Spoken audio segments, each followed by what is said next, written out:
John, Cory? want to start a supplement company? Sure. I think a lot of people do, actually. Well, I know a lot of people do. People email the site all the time, and I know people message you, and I've even gotten messages about like how to do it. Yeah.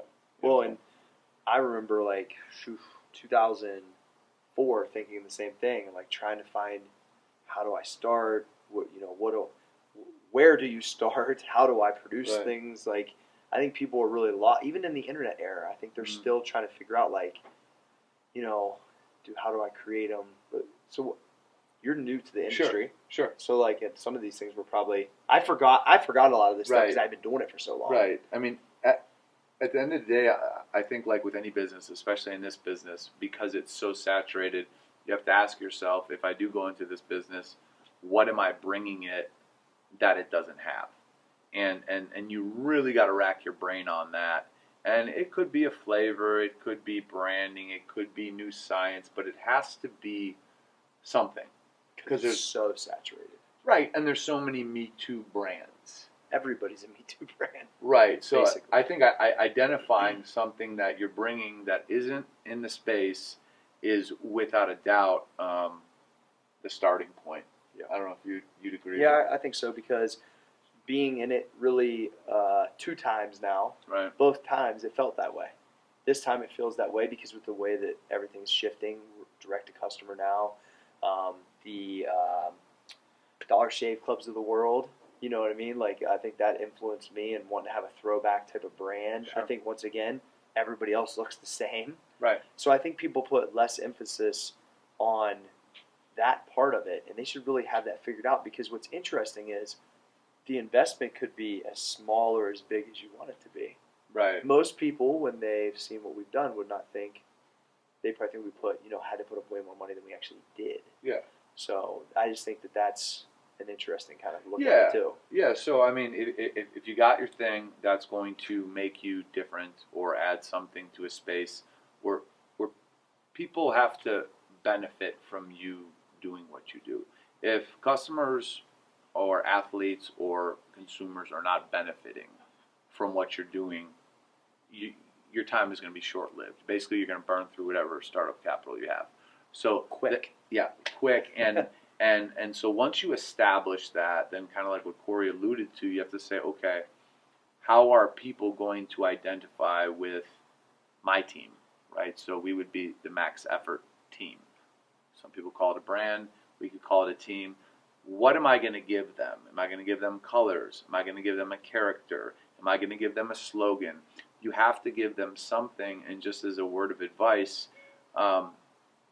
don't give them what's already being given to them by the existing players in the industry, because therefore, even if you do bring something different, it's going to get washed out because it's going to look the same. Yeah. And so what a lot of people, are probably going to start product-based, which with my background I already had a nice handle on, but I'm going to take myself out like I didn't. Sure. When I started in way back, it was protein. Well, 1,000, 10,000, 100,000 people have their own protein. Right.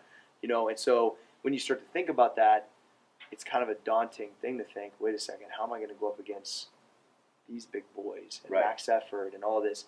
That's, to your point, what you just said is you have to have all that stuff figured out. Right. That, is your protein going to be different? Could it taste better? Yes. Right. Can you spend the time, as do we, a year basically, just to make sure everything tastes good? Right. The array of products, the uniqueness of how we sell them, all that things.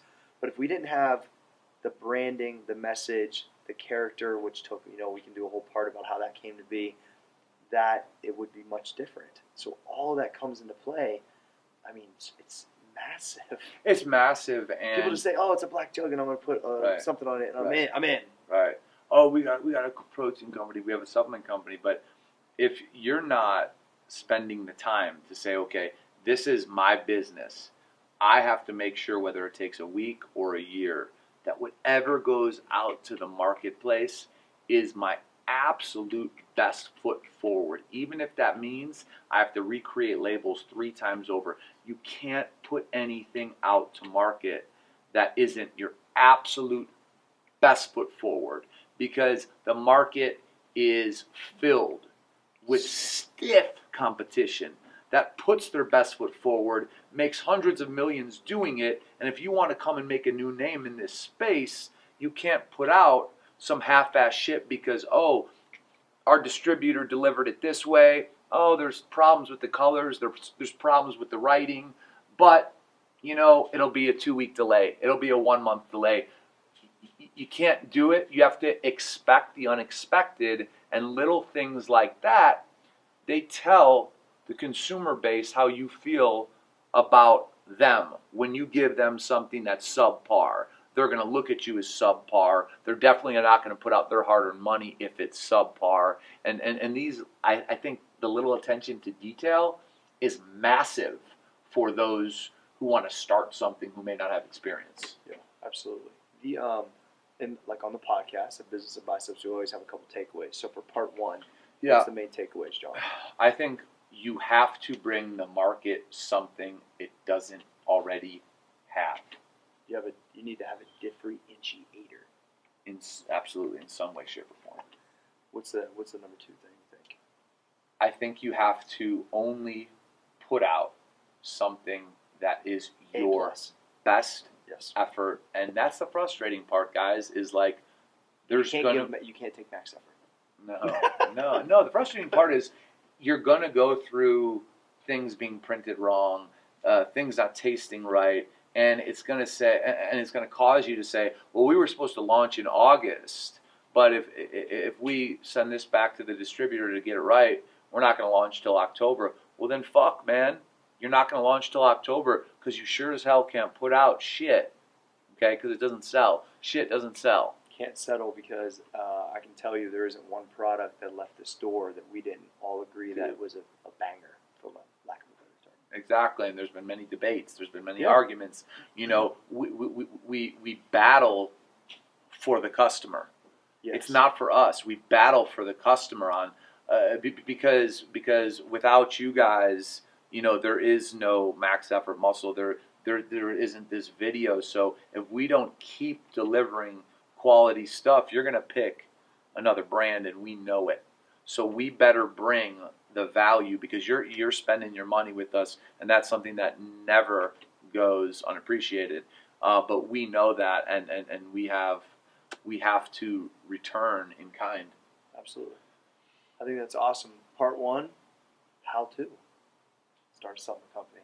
All right, maxeffortmuscle.com.